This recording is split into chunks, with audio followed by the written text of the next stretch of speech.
pandemic and stuff like that. I don't hold that against the New England Patriots at all. But the Jets are a horror show. And I believe that it's very possible they'll end the season 0-16.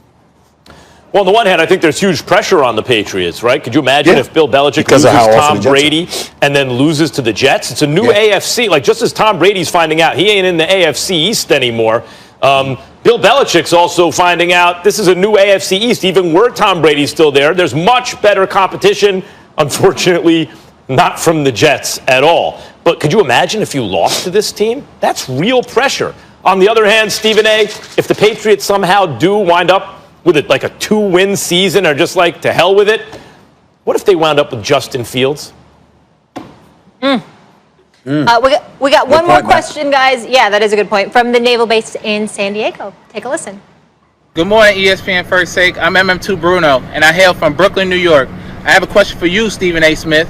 If the Giants are the top 3 in the NFL draft, do you think they should trade back and get more picks? Go Giants.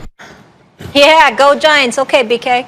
I think so, because I don't think that there's that many people that's standing out right now. It's really Trevor Lawrence, Justin Fields, and I forgot who else. But the bottom line is this. The New York Giants are in need of a lot of parts. Saquon Barkley will be back. Daniel Jones hopefully holds on to the football. But in the end, what it comes down to is they need additional pieces. And I really, really like the job that Judge is doing right now in terms of how hard he's got them playing, and they get better and better every week. I'd like to see him with better talent, see what he does.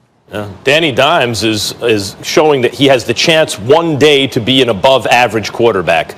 I don't see that he'll ever be great, but he looks like he has a chance to be above average. Stephen A., if you have a chance, once again, Justin Fields' his name. If Trevor Lawrence does go first and you have a chance to grab Justin Fields, you got to take him. I don't care when you drafted your last quarterback. He's got size, speed, arm talent.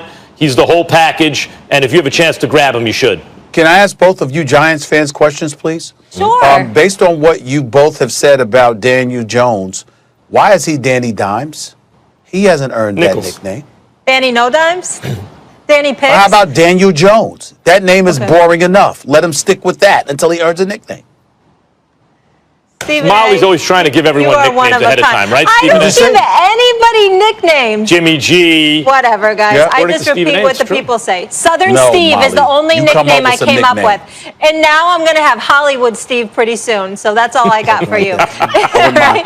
By the way, I got to film General Hospital today, so the Hollywood. Of course you do. You're a big deal.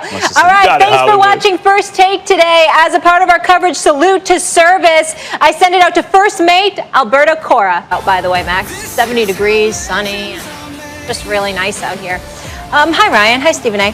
Okay, Stephen A., I want to start with you here. Who should be the favorite to win the NFC right now?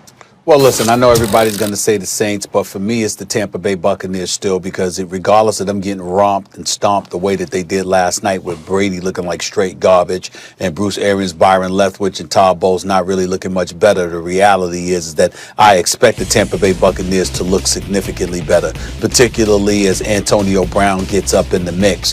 Remember that when you look at the New Orleans Saints last night, I don't know whether it was Janoris Jenkins or whoever it was, but they had him going everywhere that Antonio Brown went last night.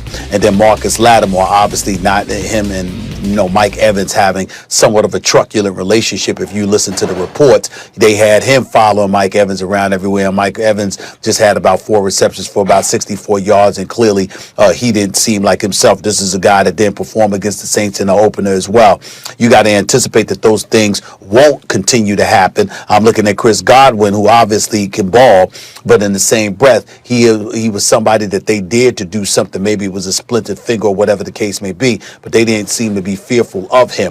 That's not going to continue. And then you saw Rob Gronkowski drop a pass in the end zone that he almost would never drop. I don't think something like that's going to continue. I don't think you're going to see the Tampa Bay Buccaneers run the football 5 times an entire game. I don't think that will continue. I don't think you'll see them get in the 14 and 21 and 28-point holes. So as a result of that, I think that last night was an extreme aberration. I think that once the playoff time comes, I'm able to look at the New Orleans Saints and I'm able to say, okay, the Stephon Diggs miracle pass catch and TD run 3 years ago. You follow that up with the pass interference. That was no pass interference call. And then last year you lose to Kirk Cousins in Minnesota. I just get the impression that New Orleans had its chance. I think this is Tampa Bay's chance, and I think that Tampa Bay will elevate and shine when all is said and done in the NFC. The answer is the New Orleans Saints. They should be the favorites in the NFC at this moment. Preseason, I liked the Saints. Then the Jamal Adams trade happened for the Seahawks. I said, I think maybe the Seahawks inched ahead of them there. And then we've seen the Packers and the Bucks look, alternately really good so far this season at different times.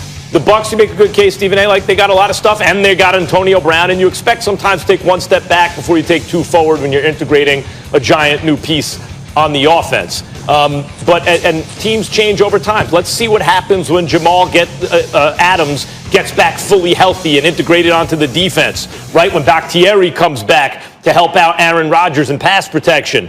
All those things. Same thing with the Bucks and AB.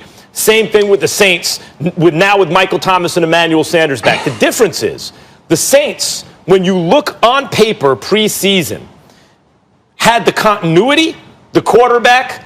In recent years, the run defense that other dynamic offenses lacked around the league. When you looked at the Chiefs a couple years ago or teams like that, you said, well, they have the offense, but can they stop the run when they need to? The Saints look a little bit better set up that way. The thing that they were missing, all-world running back, all-world receiver, all-world, obviously, quarterback, was a number 2 receiver. They picked that up in Emmanuel Sanders, but they really haven't had their full complement of players yet this season. And they picked up Quan Alexander, who's a good linebacker, to buttress the defense. So not only are they coming off a very impressive win where they really haven't fully integrated their pieces yet, but on paper, they look like the best or one of the 2 best, and they're just coming off a statement win. They've swept the season series against their divisional rivals, and for the first time have the thing that they were missing on offense.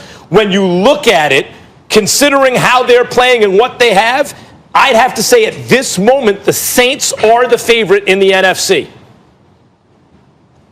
Man, listen, I was on the Tampa Bay train, and here's why I was. Because I thought to myself, the Saints will be better than Tampa Bay at the beginning of the season. And then Tampa Bay will continue to ascend as they get the chemistry, as they start to come together, and they'll be the best team. But Tampa Bay is kind of riding this roller coaster. And so then I look back at the Saints and I start to think, why did I believe that they would win the NFC South in the beginning of the season? It wasn't actually because of the offense. It was because I thought they would have a championship-level defense. I thought that Malcolm Jenkins would come over and be very good in covering tight ends. I thought that outside Janoris Jenkins and Marshawn Lattimore would be excellent 1 and 2 corners, and that they had a very good nickel in C.J. Gardner-Johnson. We obviously knew what the front was. We know DeMario Davis is an all-pro. And so, but as the season was going along, they weren't playing defense. And then you saw them kind of like eke out wins over teams that we didn't really consider very good. And obviously they had the 2 losses early on in the season. And so now you go back and you look at that. You say, yeah, they eked out a win over Chicago in Chicago. But that same Chicago team beat the Tampa Bay Buccaneers. And then you go back and you look at the loss to the Las Vegas Raiders, which was ugly. It was in prime time. It was on Monday Night Football. You know, you couldn't necessarily believe that the Raiders looked so good against the New Orleans Saints. And now looking at the Raiders at 5-3, you say, you know what?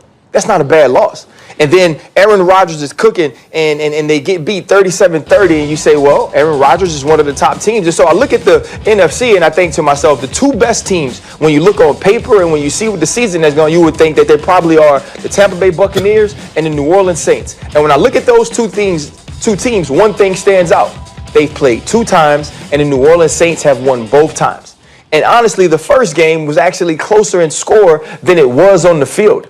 And you do look at Mike Thomas